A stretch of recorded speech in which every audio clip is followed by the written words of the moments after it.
Hoy estuvo conmigo Leonel Fernández, director de fortalecimiento a la sociedad civil del Observatorio Nacional Ciudadano, que lleva todas las cifras, todo el tiempo, y de esto hablamos. Julio otra vez rompe récords. Si analizamos ya datos del trimestre, es el peor trimestre de nuevo en la historia. Estamos con un crecimiento del 14% con el mismo trimestre del año anterior. Es 14% en un año. Exactamente, 13 punto y algo.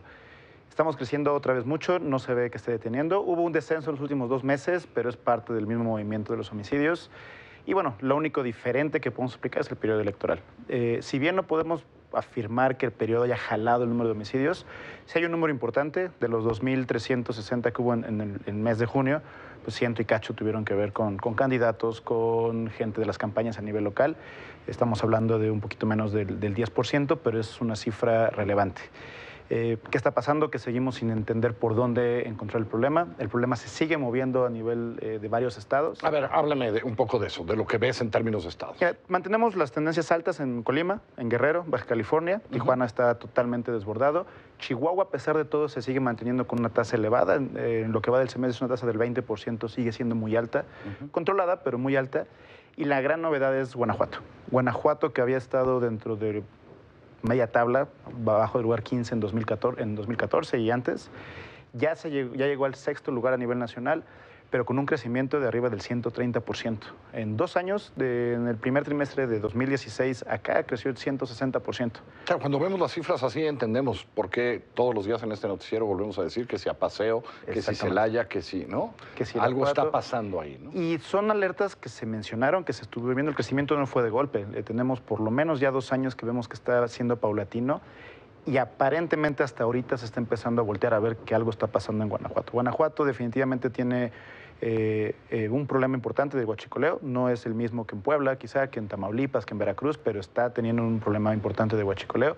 Y está en medio de estados que han sido históricamente problemáticos. Está muy cerca de Jalisco.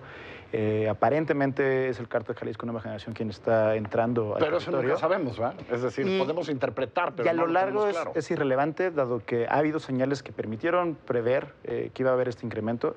Lo mencionamos muchas veces en el observatorio, que Guanajuato algo estaba pasando, que teníamos que voltear a ver. Lo mismo que sucedía en Jalisco, lo alertamos en Guanajuato y no pasó nada. Lamentablemente seguimos con políticas que son reactivas, que estamos esperando hasta que se nos desborda la olla, hasta que empieza ya a incendiarse y no apagamos las señales a tiempo. Algunos estados donde estén pasando cosas, leía por ahí que Baja California Sur de repente que tuvo su crisis. Baja California. Pero esa sí parece haber sido una crisis muy temporal, digamos, por algo que sucedió. Temporal, ¿no? Pero no regresó a los lugares que estaba. No regresó a los niveles. Se mantiene La Paz y Los Cabos siguen estando con un problema álgido, que es muy similar al que está pasando en Quintana Roo. Quintana Roo es el 3er estado con mayor crecimiento. También hay que voltear a ver particularmente a la zona norte del estado, o a Cancún, y un poco a la Ribera Maya, pero se concentra más bien en el área de Cancún. Lo que estamos viendo otra vez un crecimiento. Zonas turísticas, ya no estamos hablando del 2012, cuando eran principalmente rutas de traslado, el porcentaje de homicidios que tenía que ver con el narcotráfico, que no lo es todo. Ya estamos viendo zonas de consumo, algo similar a lo que pasa en la Ciudad de México. Eso interpretas a Baja California Sur, así hay que pensar en Quintana Roo, ¿no? Ciudad de México incluso. Ciudad de México, que es una zona de consumo que de repente se ha desatado una violencia que no conocíamos, que no veíamos la calidad de la violencia, por decirlo de esa manera, ¿no? Y la velocidad con la que está surgiendo. Y otro factor es que no todo es narcotráfico, no todo es crimen organizado como lo entendemos o como lo solíamos entender.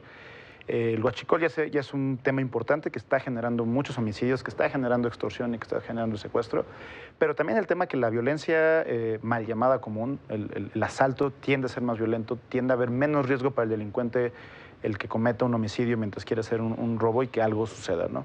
No se investiga, no se está entendiendo que hay que hacer dinámicas de inteligencia. Sí, lo uno aquí tuvimos a la gente impunidad cero hace unos días, lo uno con impunidad. Totalmente. ¿No? Claro. Es decir, hay un asunto de impunidad, entonces sigue resultando muy barato ser un criminal. Prácticamente México, ¿no? gratis.